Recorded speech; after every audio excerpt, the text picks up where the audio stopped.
के सागा, दाई के सागा न दादा के सागा, दाई के सागा न दादा के सागा, आगे हवड़ बड़ दूर। पढ़े लिखे बर संगी रे मैं आगे हूँ रायपुर, पढ़े लिखे बर संगी रे मैं आगे हूँ रायपुर। दाई के सागा न दादा के सागा, दाई के सागा न दादा के सागा, आगे हवड़ बड़ दूर। पढ़े लिखे बर संगी रे मैं आगे हूँ रायपुर, पढ़े लिखे बर संगी रे मैं आगे हूँ रायपुर।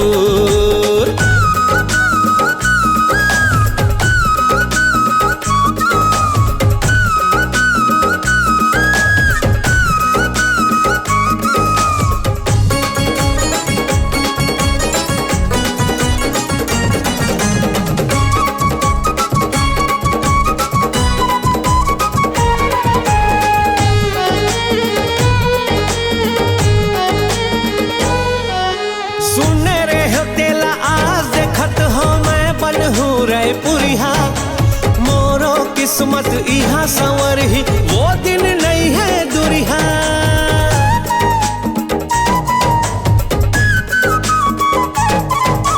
सुने रे हो तेला आज देखत हो मैं बनहू रायपुरिया, मोरो किस्मत इहा संवर ही वो दिन नहीं है दुरिहा।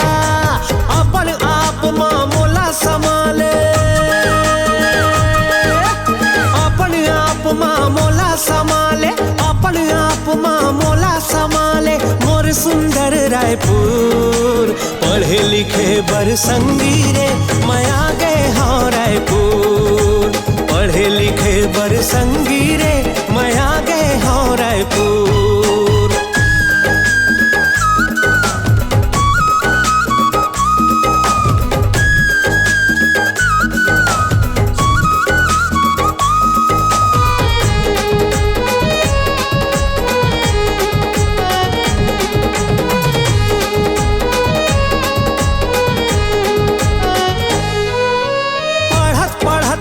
काम न करहूँ पैसा घलो बचाहूँ, एक दिन मैं हर इही रायपुर में मन के महल बनाहूँ।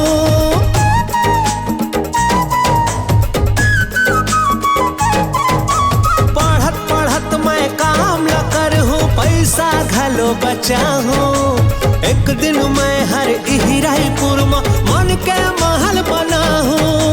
दाई दादा के सपना मैं हर,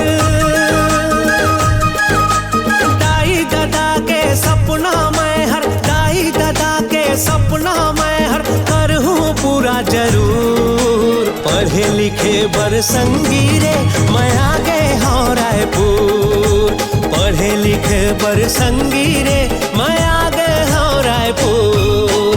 दाई के सागा न दादा के सागा, दाई के सागा न दादा के सागा, आगे हवड़ बड़ दूर। पढ़े लिखे बर संगी रे मैं आगे हूँ रायपुर, पढ़े लिखे बर संगी रे मैं आगे हूँ रायपुर, पढ़े लिखे बर संगी रे मैं आगे हूँ रायपुर, पढ़े लिखे बर संगी